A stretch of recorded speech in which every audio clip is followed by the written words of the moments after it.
So good morning all. In today's session, we will be covering the continuous monitoring part. So as part of CI/CD, the continuous monitoring is one of the part which makes the DevOps complete. So basically, when we say CI plus CD plus continuous monitoring and monitoring, so that basically makes the DevOps part. Uh, mm, so let me share this screen also, then we can just talk for a minute and then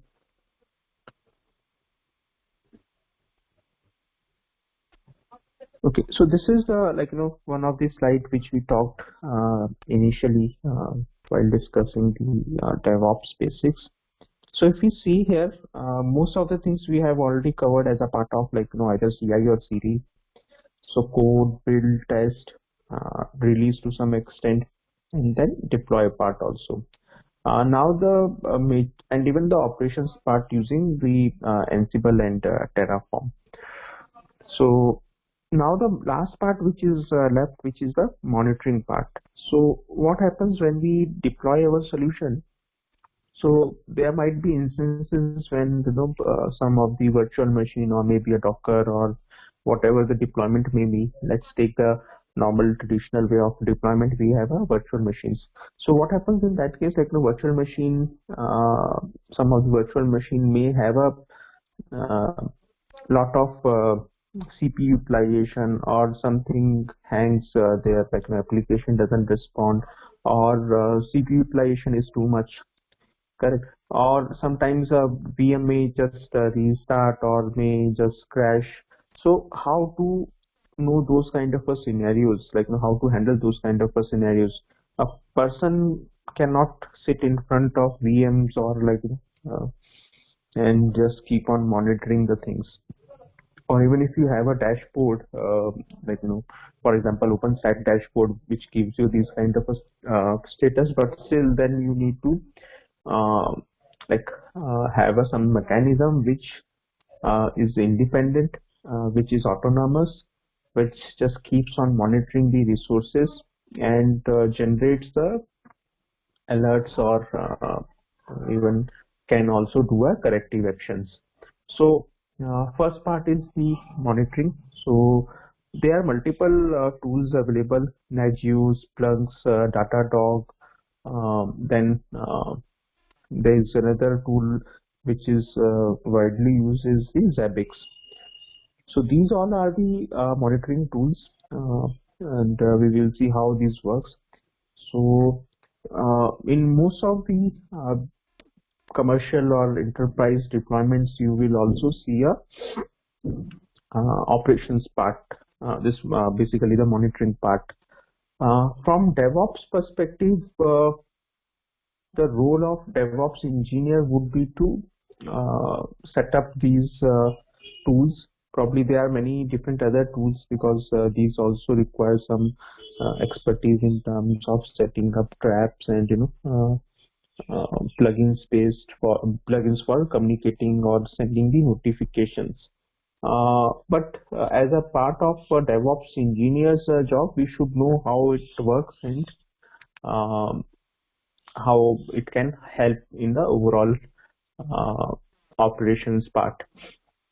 So mainly this part comes as a part of the operations, where you have a tech ops team which is doing these kind of monitoring, and also does the corrective actions wherever manual intervention is required. So okay, so this is the one of the tool which we will discuss in today's session. So it is called a Zabbix. So in Zabbix, basically you have a four parts. So one is the Zabbix web frontend. So basically Zabbix web frontend gives you a complete dashboard. So for example, in deployment, if you have 100 nodes, and if you are monitoring with Zabbix, and it will give you status of all 100 nodes, what is the current CPU utilization, what is the RAM utilization, and if there are certain alarms, they would also be shown on the dashboard. And there are many other things which can be configured then.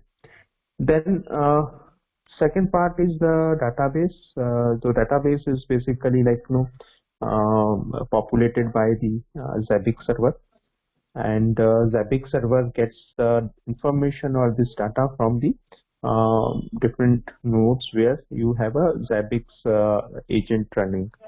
So Zabbix agent will be running on each and every node. It will be collecting the real-time information and pushing this information to Zabbix server, and Zabbix server will put it into a database, and you can see the whole information in a dashboard in Zabbix front end.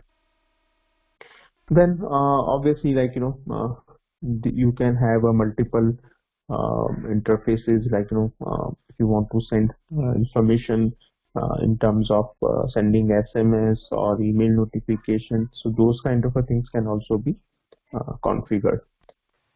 So these Zabbix agents can be they are multiple types available. Like for Linux, you have a one set of Zabbix agent.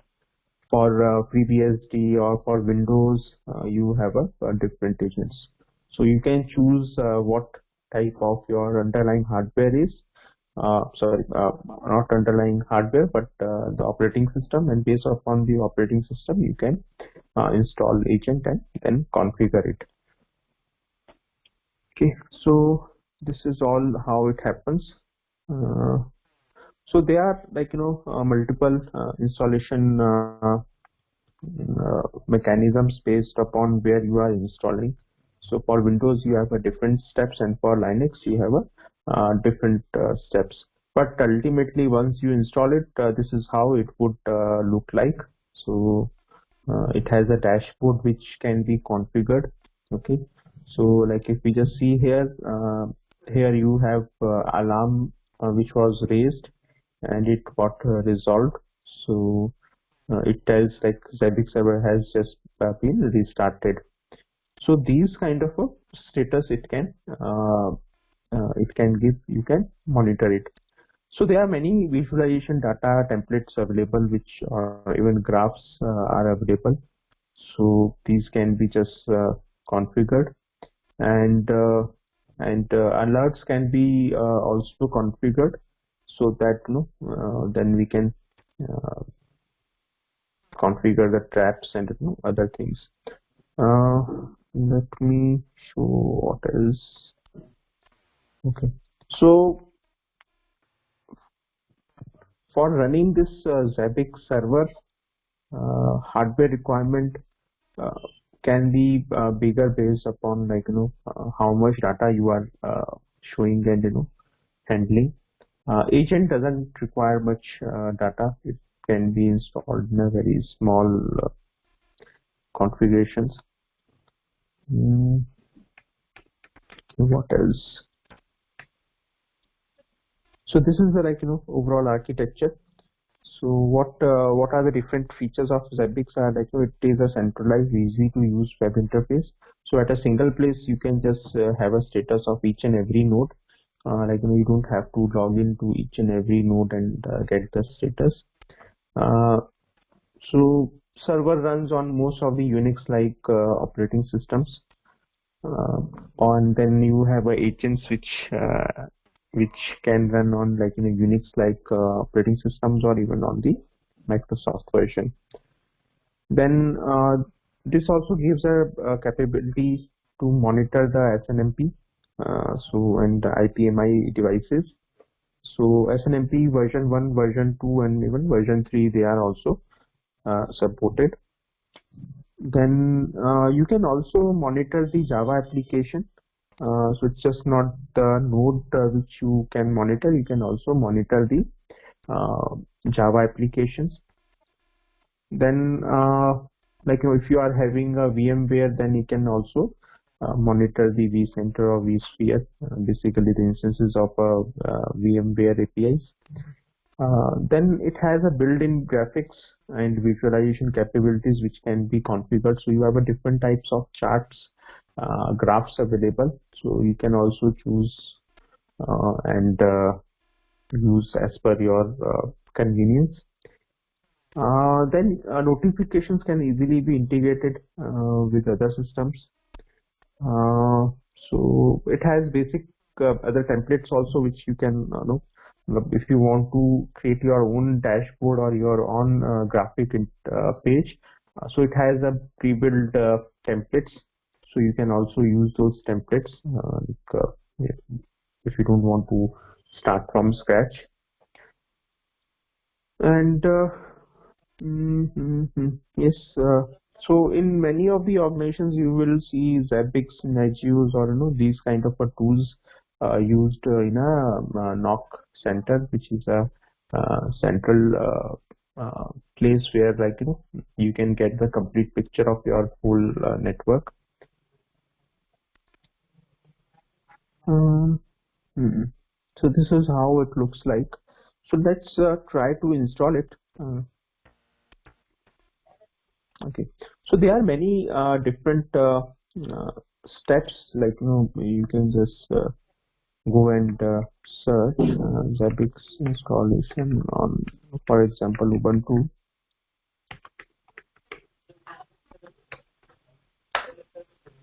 So basically you will have to refer these tutorials, because for each and every installation, each and every operating system, the installations are different. Let me show you. I have just put it these into one document.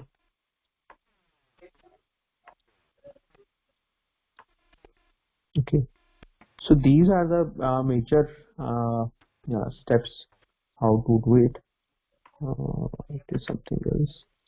So let me start my virtual box so that I can show it on my local machine.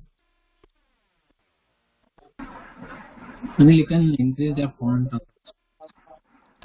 Okay, just how to view.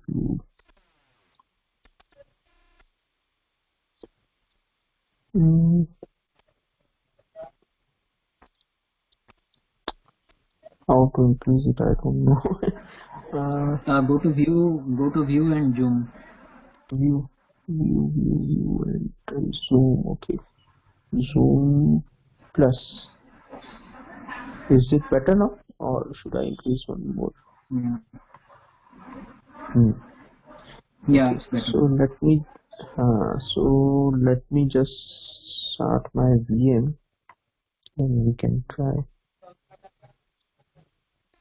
So I'm just starting my VM. So what is the main requirement is you should have upgraded libraries and dependencies, so you can just run an update command and then upgrade. Then we need to install the LAMP server.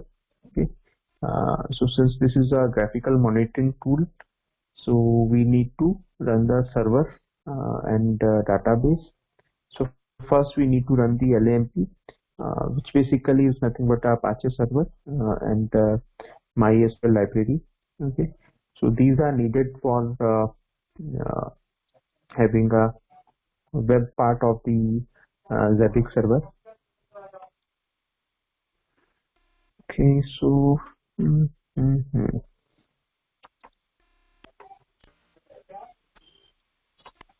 okay, so my just VM is just starting up. So let me, and we can also install it on a EC2 instance. So I have not yet tried on 1GB instance, so I'm not sure if it will run all the three components, like database plus web server, as well as the Zabbix server, and we also need to run the agent. So I'm not sure 1GB would be sufficient. So we are just trying with the local VM.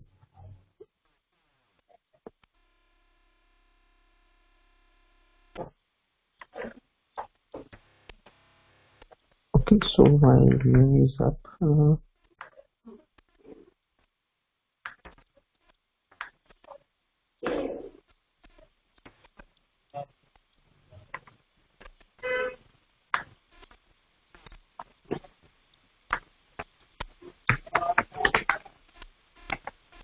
Okay, so just VM is starting up.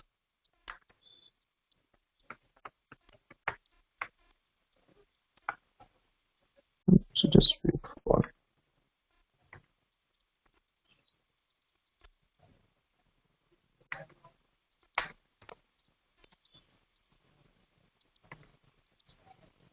So installation is not that big thing, and from DevOps engineer perspective, that might not be required, but still we can cover this topic so that you know what are the different tools and how it works. Okay, so first and second step I have already done. So let me just go through the third step, which will basically install the MySQL server and other things.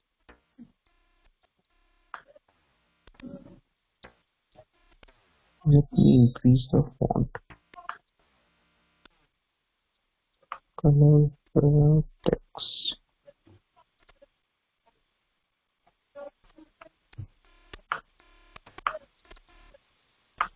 and increase the size. Let me check.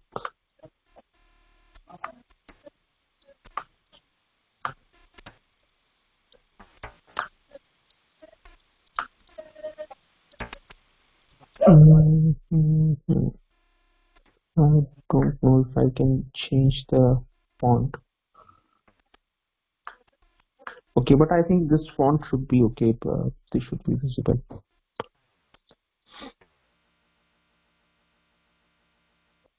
Okay, so meanwhile it is upgrading, installing this Apache server and MySQL server. So next part would be to install some of the libraries which are needed by Zabbix server. So it needs some MD string. Basically, these are the PHP libraries because Zabbix server is written in a PHP script. So they are using a PHP. So it needs to install some of the dependencies or libraries of the PHP. Okay.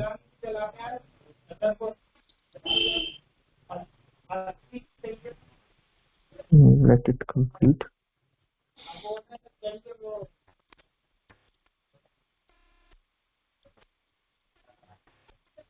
So database can be anything else also, it can be a Postgres or it can be MariaDB or Oracle also.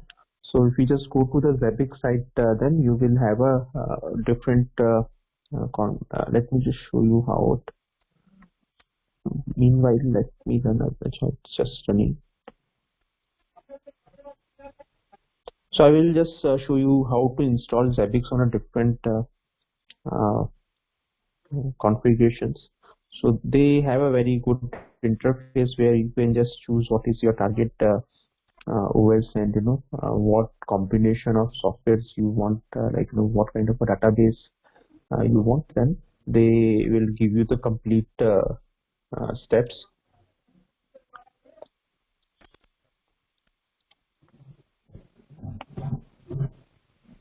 Okay, Zabbix installation.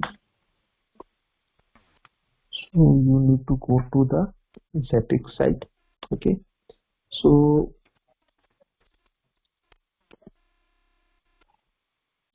you just choose a Zabbix installation.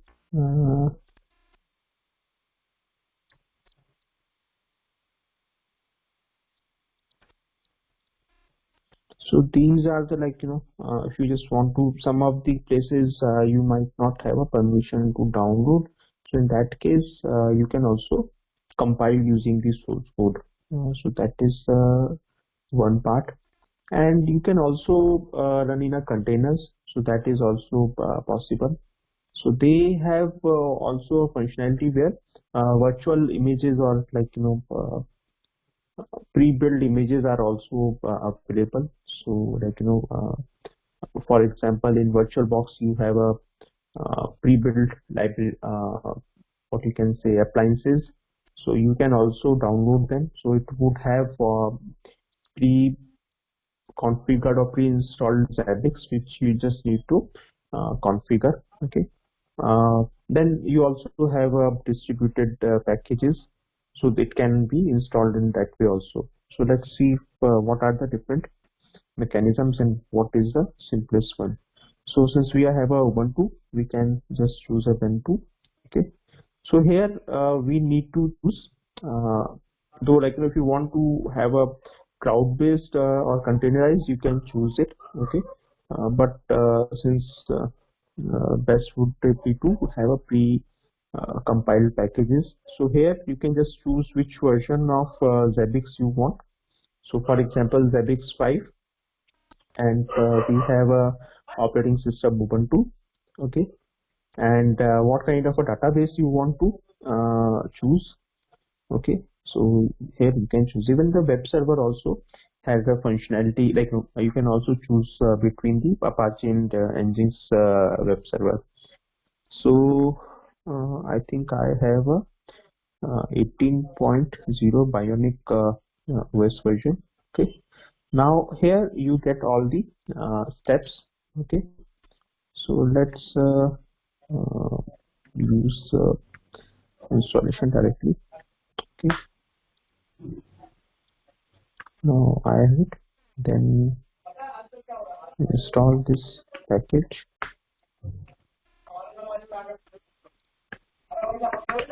It means sudo. Okay. Then just run the update.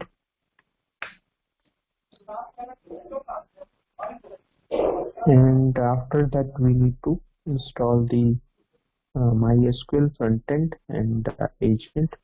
So since these let's run update.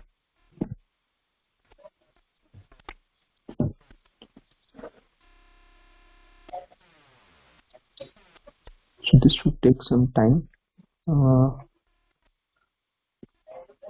So this is one of the best way to install Zabbix rather than going to different blogs or like following different steps. So Zabbix have a very good way of like presentation how to install and how to configure it. So all different possible combination of systems are available. Like for example, here you can just verify that this Zabbix is not available for the Windows machine. So Windows operating system, you don't have a Zabbix. It has to be either CentOS, Red Hat, Ubuntu, Oracle, Linux, or like Raspbian OS. And similarly, what kind of a different OS are supported? Like you don't have a for Ubuntu before 14, this is not supported, at least LTS 5. Correct. If you still won't have a requirement to install the older Zabbix server, that you can always choose. Okay. Then let's run this sudo. Okay.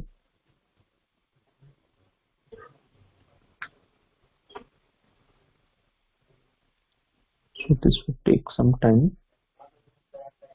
And after that, like this whole thing will install the MySQL and other things also, and then we just need to initialize the database and create the Zabbix user. Okay. And once that everything is like database is set, then we can just import the schema. So on a Zabbix, like they also have a, like once you set up a MySQL, it can create a username and password, but after that you need to create a schema which contains all the basic required information to start the things. So the whole thing is available here. You can just import the schema. Okay. And after that it is just up and running. So just need to do some configuration in the PHP to choose the time zone, and then we are ready to go with the Zabbix. So let's see. Okay, now this part is done. Now let's see, configure the SQL password. Okay, so now you will have a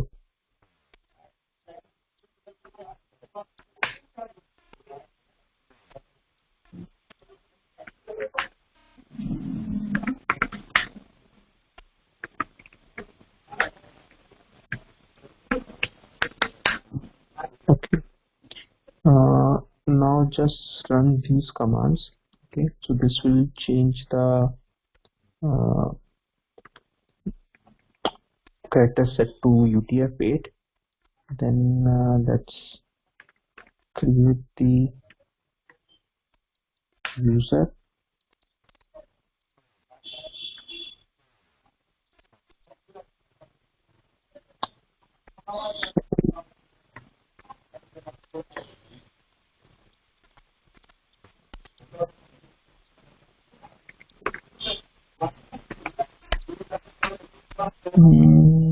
Okay, now it is created. Then we need to grant all privileges to Zabbix user, and then we can just execute. Now the database is configured. Now we just need to import the data. Okay.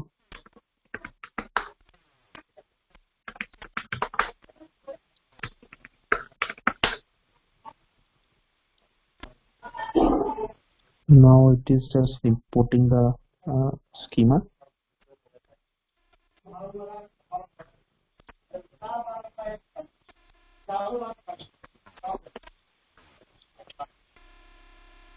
Now we need to configure two files. So let it first import the schema. So basically this is the configuration file for your Zabbix server. So all the configuration, default configuration would be done. We just need to update the database password which we had set up.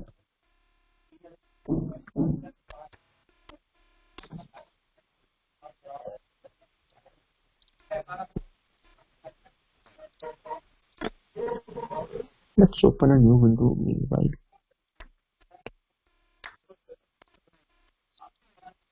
Just check this temp file is there or not. Okay, so it is done. Now let's open this file and change the database password. So it's a db password. db password. Okay, now let's set this db password to password. You can use better password which is stronger, correct combination of okay, so it should be open with sudo.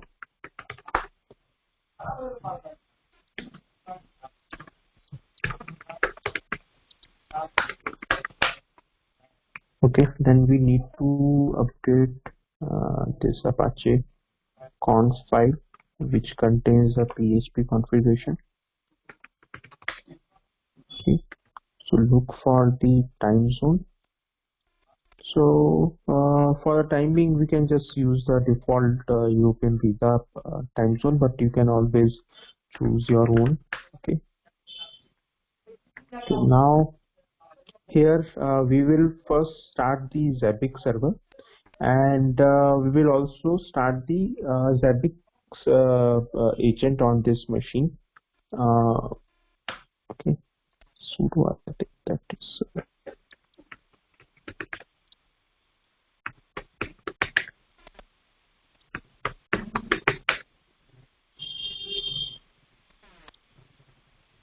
okay. Now just enable it so that these get started up automatically. So these would be just added to the services. Okay. Now we need to configure the Zabbix front end.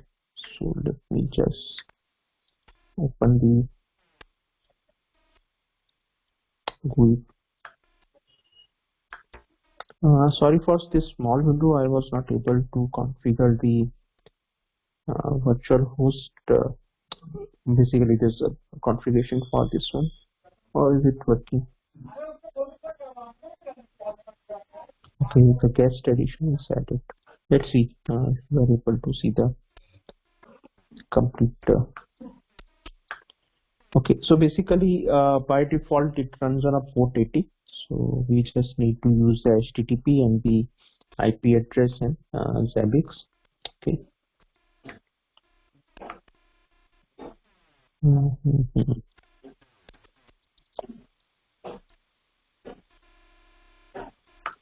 Or one more thing we can. Okay, now it is it.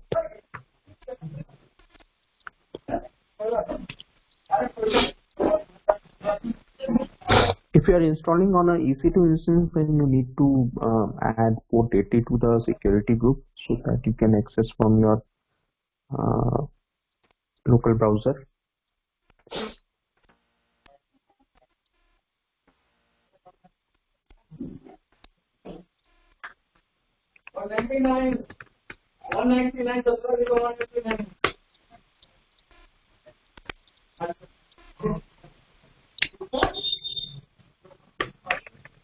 HTTP. You can also use a local host, port 80, Zabbix.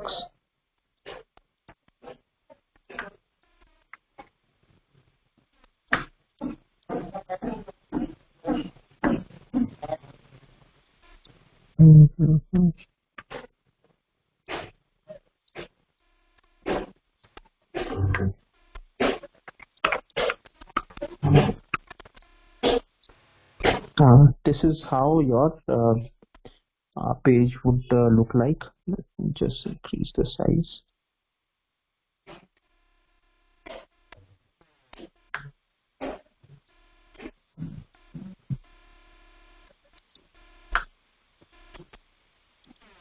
Hmm. 100 pages. Okay. So here there would be some of the configuration which would be required to change. So let's do the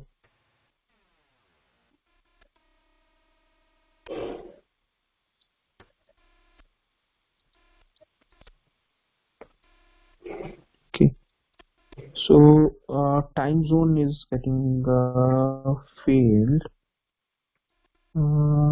We changed it, but somehow it is not picking up the time zone.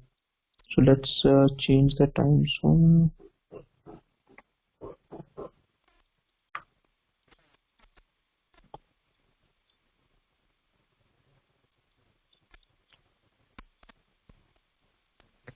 Let's restart it again.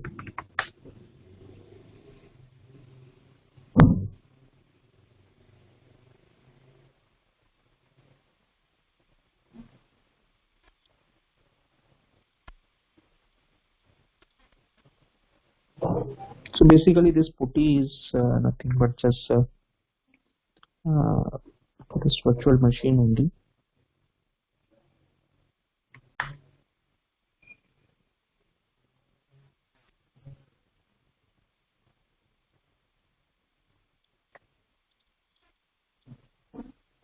So now you can see, like, we configured MySQL, so it has automatically picked all the different parameters.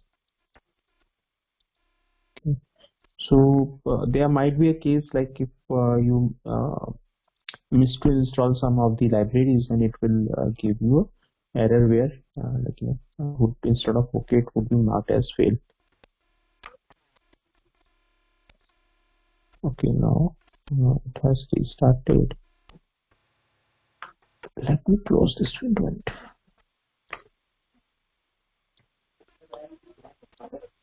let's try to refresh this page.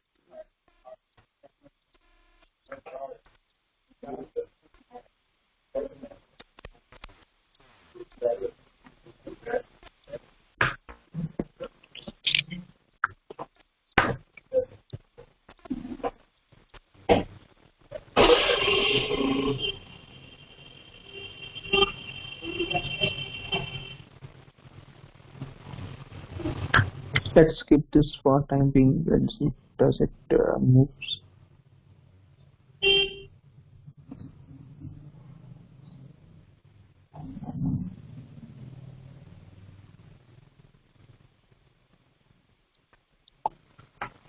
Since this VM has only 3 GB of RAM, so it is just not sufficient.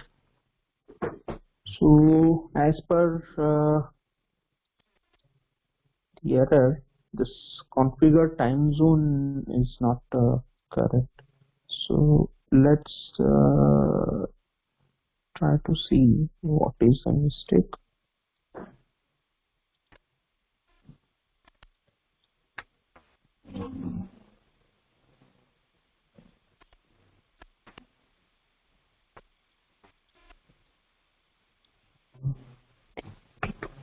Time zone. Oh, okay. So basically, you have a PHP 5 and PHP 7. So we just did it for PHP 5, but we have a PHP 7. So let's enable for both. It will automatically pick the correct one. So let's restart the services again. So by default, PHP 7 is installed for Zabbix 5. For older version of Zabbix, Zabbix 5 was required, but for Zabbix 4 and 5, 7 PHP 7 version is required.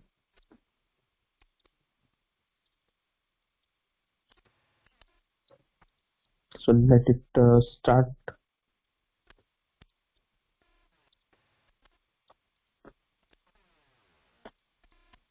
Okay, now let's see if this error should now be gone.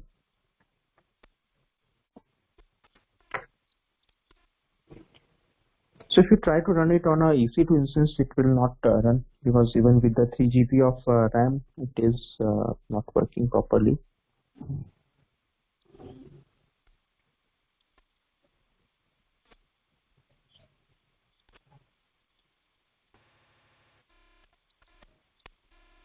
Mhm.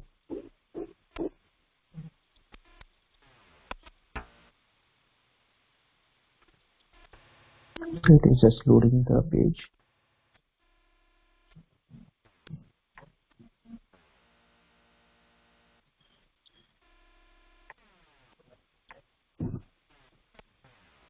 Okay, now it is okay. So now it has picked the time zone. Okay, now let's move to the next step.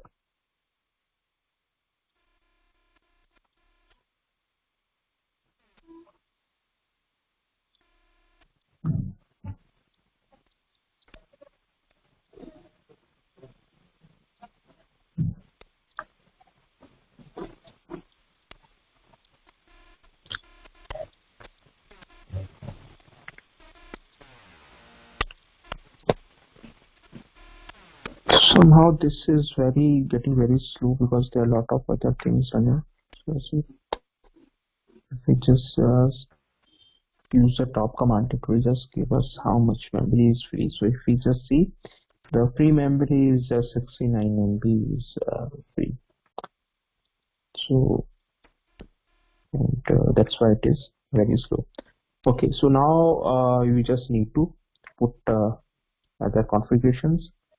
Like since we are using a MySQL database host, if it is database was running on some other machines, we could have just given the IP address. If you are not using a default port, then you can put your own port. and here we just need to put our password. And if you are using a TLS encryption with database, you can also choose that option. So it's just loading the page. So Zabbix server is also like resource hungry tool. So it requires at least 8 or 10 GB of a RAM only just to have things running in a proper pace. And if you have a lot of nodes, then a lot of data is if you're monitoring multiple nodes or multiple softwares, in that case, that even 8 or 10 GB might not be sufficient. So now let's go to the next step. So if you have a different database name, if you just choose to use different database name while installation, you can also just update username and password. But if you are just following the Zabbix guide, then uh, default value should be okay.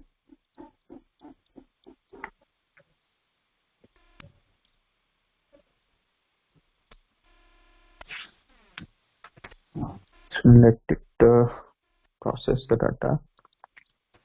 Let's see how much memory we have and how much CPU utilization it is. So if you see, CPU utilization is not too much. Okay, it's just 2.5 microsecond, but the available RAM which we had configured is not sufficient. So I think I had just configured 2 GB of RAM. So that's why it is too slow.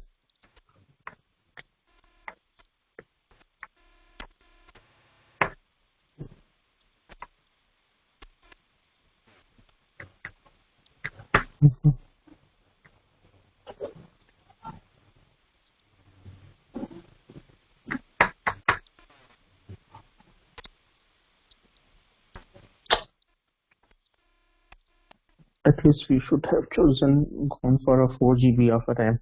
It is too slow to.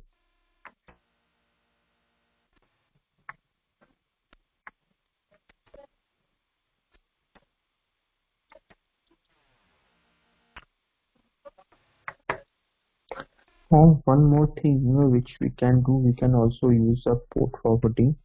Let me just I have a NAT configured. Some Zabbix.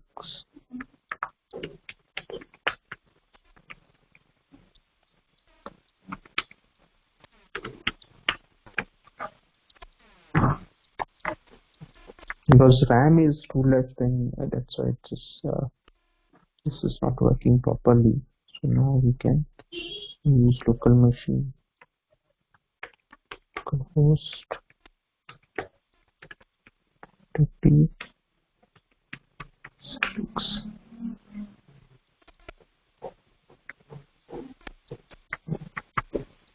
Because generally this Firefox also takes a lot of resources. So let's see if we are able to access by setting up this port forwarding on local machine. Then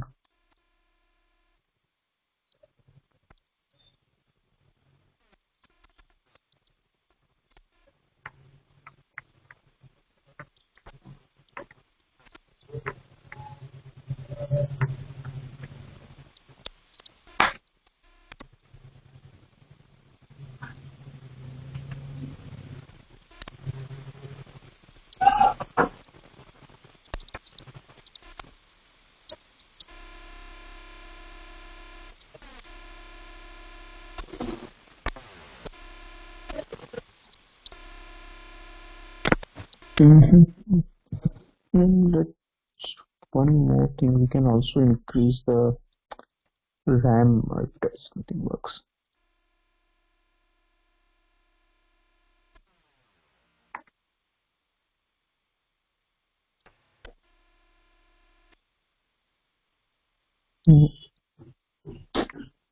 It's too less RAM.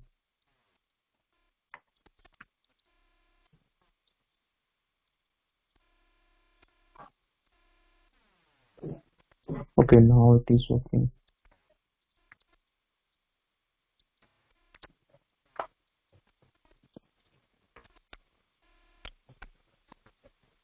So it's just a small trick, like you can just always go with a normal virtual machine or a Linux machine which has a proper RAM, so that. But otherwise, the steps would remain same.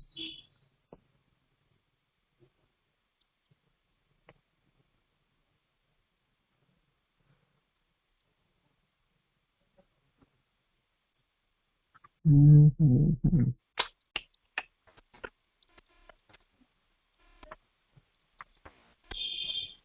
Let's do one thing. Let's stop this instance and then increase the RAM, so that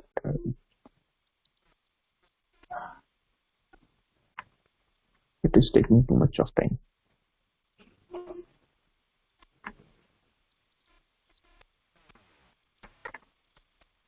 2 GB. Let's increase it to 4 GB. Now let's start it.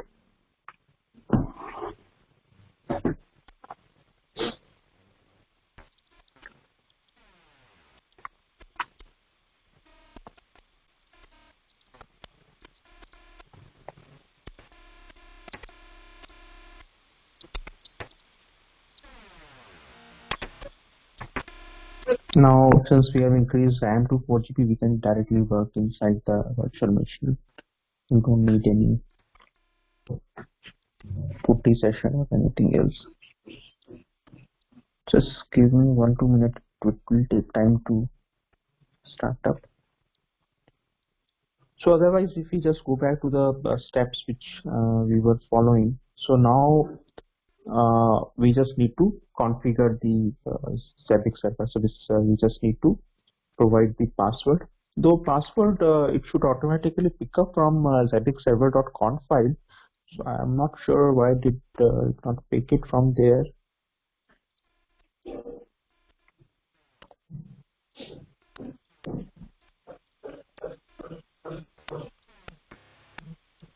Let's try to configure this IP, this password again, and see if.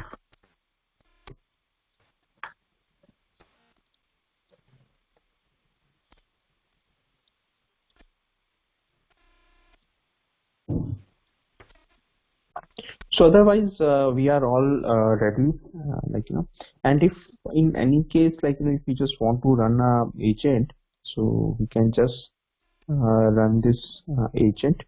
So this agent basically, this is how you can install the agents on different nodes which you want to monitor. So for example, if we have a Linux, okay, and this let's see what are the different versions of Linux. Even for Ubuntu, this would be fine. So you can just choose what is the version of OS, and what type of a machine. Is it a 64-bit or is it a 32-bit? What is the Zabbix version you are targeting? And by default, data transfer between the Zabbix agent and Zabbix server happens over the non-encrypted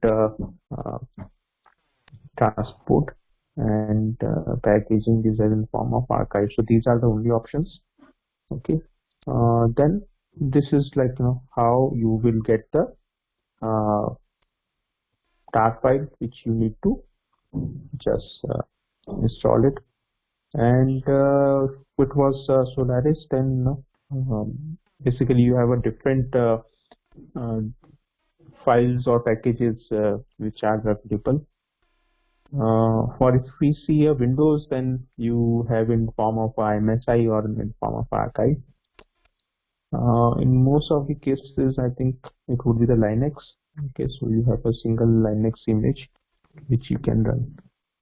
But let's come back to the. Meanwhile, we can also just go and see the other installations. So if you have a if you want to install Zabbix as a Docker component, then these are the different images, like one with a pre-built with a MySQL. If you just want to go with a PostgreSQL, so basically these contains different pre-built Docker images with different your databases. Then for front end, this is the option. So if you're going with a Zabbix server MySQL, then this is the front end part. Okay, then these are the Zabbix agent. So this Zabbix agent has a TLS encryption. So whatever the data is being transferred between agent and server, that is all encrypted. Then you also have an SNMP traps which you can configure so that you can send the SNMP messages. So this is how you can just choose if you want to go with a Zabbix container. And if you just want to go with a appliance form, or if you're using a VirtualBox, Oracle VirtualBox, then you might have a OVF file which you can use for a VMwares. You have a VMX files. In case of normal standard installations, you also have a ISOs. So basically these are the pre-built appliances which can be directly run, basically spin off a new virtual machine. Okay, then if you just want to compile the code, then these are the different options. So here you will have to have that compiler, and then it will compile. For cloud images, for public cloud, these are the already pre-built images. For Amazon, you have this AMI which contains the MySQL plus engine, and similarly, like for others, you have these kind of pre-built images. So basically, these makes the life very easier, correct? So let's come back to our part.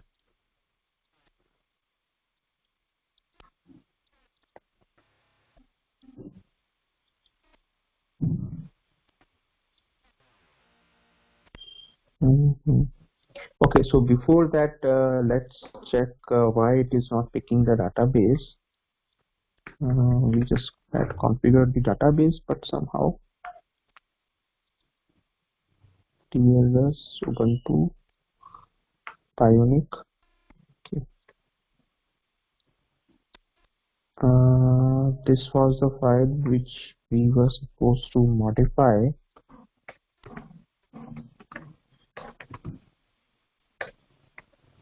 Let's see. Okay, password is set. Okay, let's search. Is it? Then it should pick it. Let's see. Now open the browser. So basically, installation part we have almost done. 99% it is just done. We just need to open the main dashboard, and then we can just check some of the basic configurations. Since we have installed the agent, so we will be able to see one of the for this particular VM, we should be able to see the things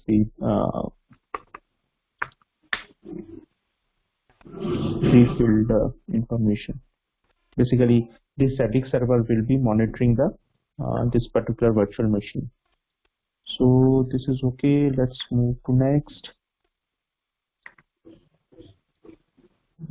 Okay, password. Okay, so it did not pick the password. Just provide the password. Okay, so if you just want to name your Zabbix server, you can just name it. Okay, so this is how the installation is done. So all the configuration would be just updated. Now the default password is the admin and Zabbix. Okay, so admin and Zabbix is the default. Okay. Okay.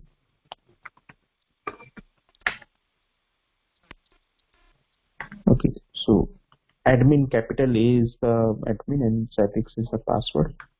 So let me just, we can now just go through this page. Okay. So this is the uh, main dashboard page. So here you can just now see the Zabbix server is running, and this is the details of this one. So number of host which is monitoring is like one. You have 142 templates available, number of items or supported. So all these kind of things it will now show you. So here this is now what it is showing, like Zabbix server was restarted.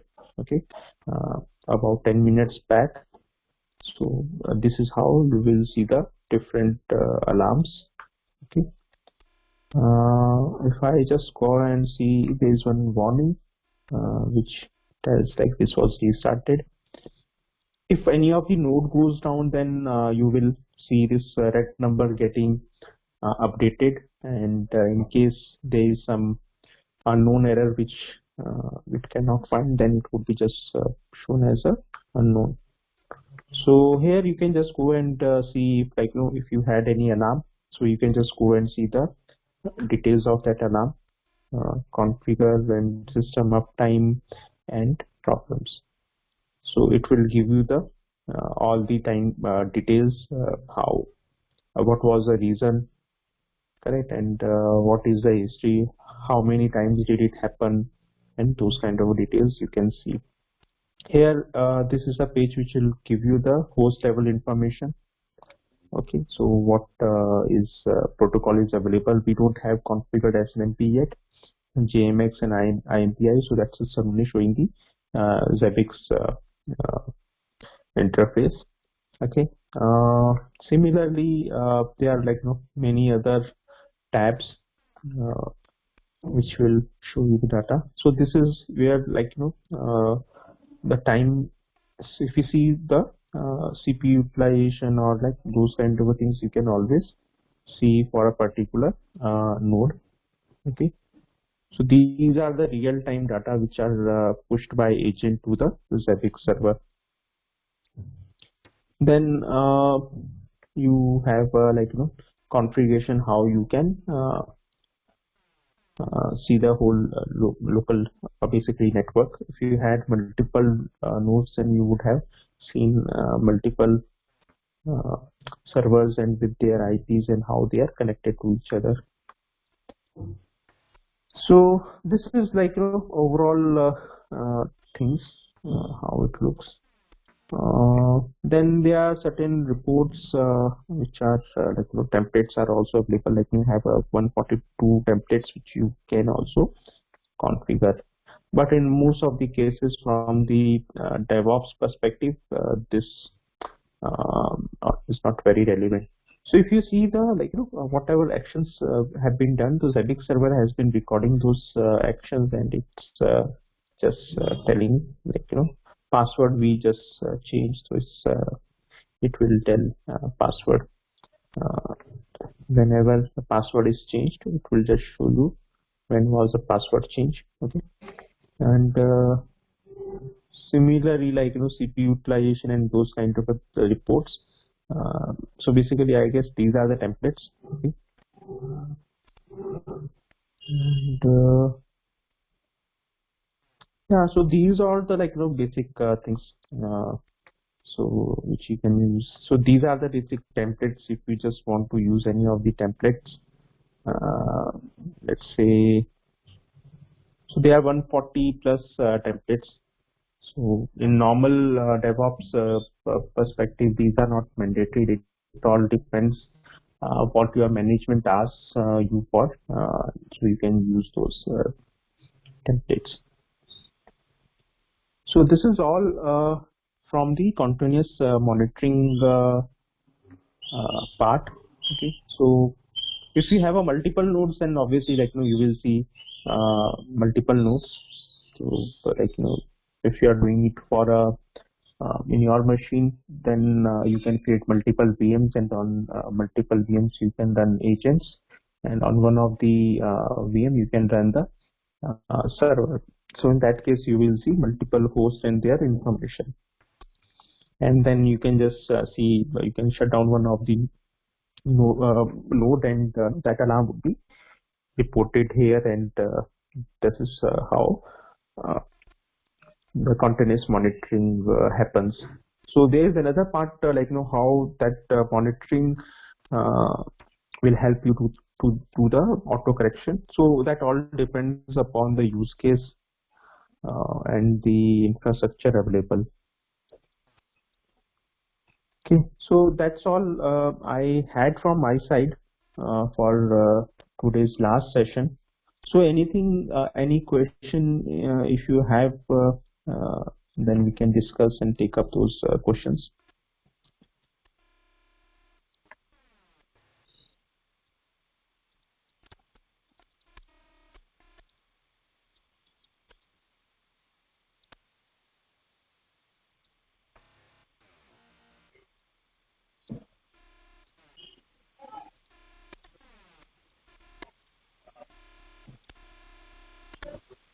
Okay.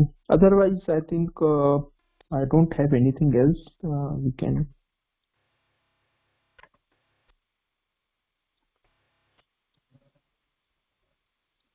close for today's session.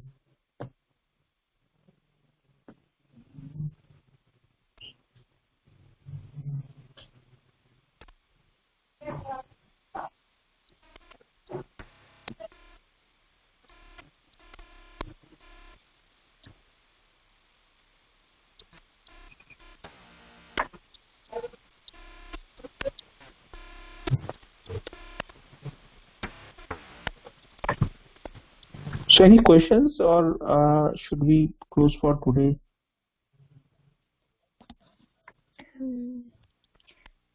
No questions.